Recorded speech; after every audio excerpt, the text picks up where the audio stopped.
Hey, it's Ryan, your local guide. I'm here in Rapid City. You're looking for something to do? Have some fun with friends or family? Bring the kids or just meet some friends? This is the place to do it. It's called Press Start, and it's exactly what you think. Arcade, bar, pizza, lots of fun. Let's go check it.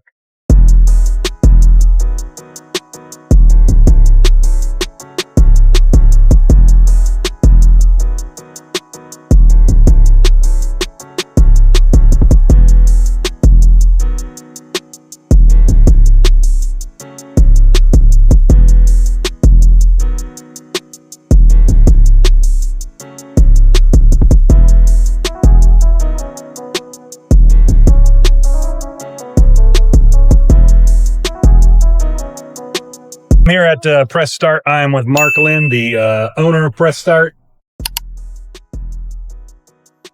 Wow, that's a long story. You sure you have time for all that? No, I in college, I loved video games. I guess let's go back to when I was 10 years old and walked into a mall for the first time, and I saw a bunch of these video games that I never knew anything about. I saw Pac-Man, I saw Frogger, Rally X, and I just was like blown away. I didn't have any money, so I just watched people play. But I was like, this is cool. And I always had a love since then. And of course, we got the Atari 2600 and got to grow up in the era of video games. Got to see everything from the Commodore 64 on up. So I feel like I got to see every game system and experience every game system. It's just a fun thing, and it's something I've always loved. So flash forward now, I'm right out of college. I have a little bit more money in my pockets. I see an ad in the quick quarter for a Miss Pac-Man, $50. 50 bucks. Do I have 50 bucks? Scrounge up a little bit. 1 week later, it's still there. I call the guy up. Yeah, it's still for sale. Back when you can get video games for around 50 bucks, I went and bought my first game, Miss Pac-Man, which is still over here in this corner. I still own the very first game I ever bought. So, and that just lived in the garage for a bit. And then another ad in the quick quarter came up, and it was for a Galaga. I'm like, yeah, I like Galaga. Bought a Galaga. So then I started this thing of every time I saw a game for sale, it was within 500 miles, I'd drive and go get the game. You know, I was like, okay, I don't care. I'm going to go get this game. And I just started building my collection. Pretty soon I had like over 80 games, and I started putting them in my friends' garages. I started putting them over to 80s Feed and Steve. They had some storage over there. So any place I could, any nook and cranny I could put a game, I would do it. And the funny thing is, my family had an intervention with me because they thought I had a sickness. And they told me, Mark, it runs in the family. The Linns, they all have this hoarding thing. Remember your uncles, you've seen their houses. They hoard magazines and all this junk. And you're just, right, you have the sickness right along with them. Like, yeah, I am sick. Why do I collect all these games? I'm not doing anything with them. So I started selling off my collection. Because I thought, well, this is dumb. Why am I collecting these games? But I always had this burning desire to collect games. And not 2 weeks later, do I get a call from the guys who are starting the Cole restaurant. They wanted something in the basement, and they'd heard my name as the guy who had all these arcade machines. And would I like to partner with them? I'm like, well, yeah, I get to do something with my games instead of having to just sit in a warehouse and rotting. We'll put them out. Like, people can love the collection as much as I love the collection. So they came down here, and I guess you could say the rest is history. I had a place for my games to be loved and to be appreciated, and my family thought I was a genius now and not crazy anymore. And it was just my side hobby. I have had a video production company for over 30 years here in the Black Hills, and have been very successful with it. So this was just sort of I thought I'd just do this for fun on the side, and then all of a sudden it started overtaking the film work and the commercial work, and started to be more profitable than films, because films, you could be a starving artist forever, and, having a barcade, it has its perks. So it became this viable thing without me even realizing it would be. It all of a sudden just sort of jumped and became, I was like, okay, this is not just a little hobby. I can actually make something out of this. So then COVID hit. All restaurants were suffering. I think 85% failed. That was what I hear, of private restaurants, including Cole. Cole couldn't make it past being shut down for more than 4 months. They tried everything they could. Then they had to shut down, which means Press Start shut down too, because we were joined with them at the hip. So they were going to sell the whole place. It was going to be Buffalo Wild Wings. Another guy wanted to make it a sushi place, and I just couldn't let this place die, because it was my dream. Here it was, it was like COVID's scary. You know, how is this going to keep going on for a year? It's going to go on, you know, how long is this going to go?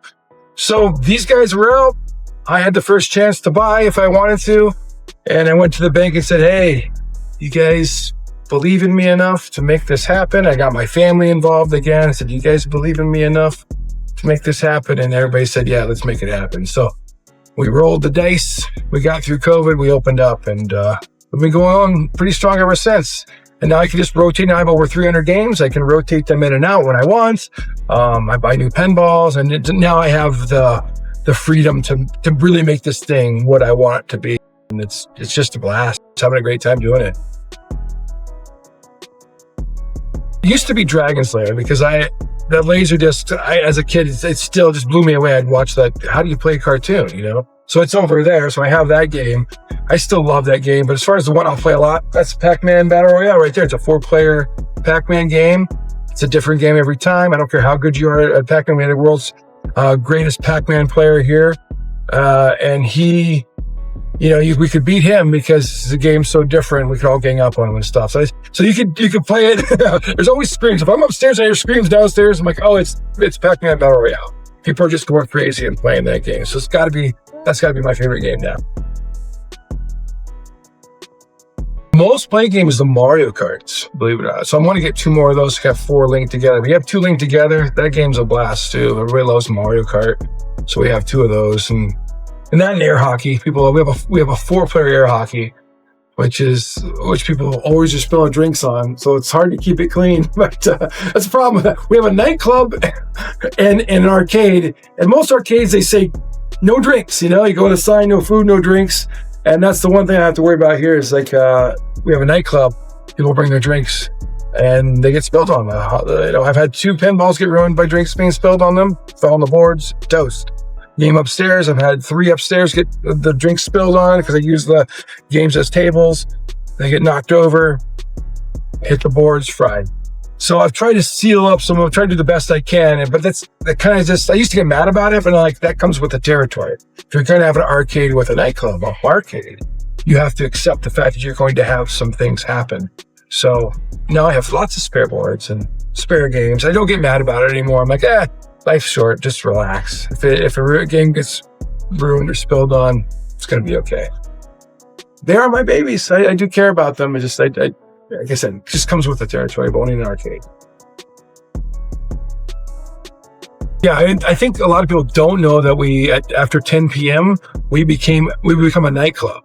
And a lot of people don't know that. It's an adult bar after 10 p.m. So it used to be when we started this, it was only 21 and up. And then we had a couple of days where we said, this is a family day. Kids can come till 10. We'll do the Dave & Buster's model. And then the kids, like, I didn't know kids were going to love these old arcade games as much as they do. My son, he loves playing Mario, Super Mario Bros. Like, they love the simplicity of the 80s games. Like nowadays with all the controllers and buttons, and it gets really complicated. And like, there's something about going back to the time of simplicity of these games with 2 buttons, a joystick, and you get to play the game and move on to the next one. There's something fun about it. And I guess I didn't realize that kids would love or be nostalgic for retro. And retro has had this big comeback, and kids seem to love it more than the adults sometimes. You see them down here just loving on these old games. And that makes me really happy to see that the next generation still loves the old games. These aren't dying games. They're still just as popular as they ever were. And that makes me proud. One of the things I've noticed that being in a nightclub is, it's not like a normal nightclub where you go to a nightclub and it can be awkward because there's nothing to do. There's video games everywhere. And you can ask a girl, hey, you want to play this game with me? Or, you know, like, there's just so many icebreakers here. It's a very comfortable place to come and be yourself. But if you don't want to dance, fine, just play some games or come downstairs. But I've noticed that a lot of people feel more in their skin here than just an awkward nightclub experience. You'll walk into a dark place with music and go, okay, what do I do? There's plenty to do. There's plenty to be yourself. And I think people really appreciate that about the nightclub and being an arcade bar. That's awesome. Yeah. All right. Thanks for talking now. All right. That was Press Start. Really fun place. My favorite is the dungeon downstairs, the retro dungeon. Awesome games from my childhood. And they're always rotating stuff out, bringing in new stuff. You got to check this place and keep coming back.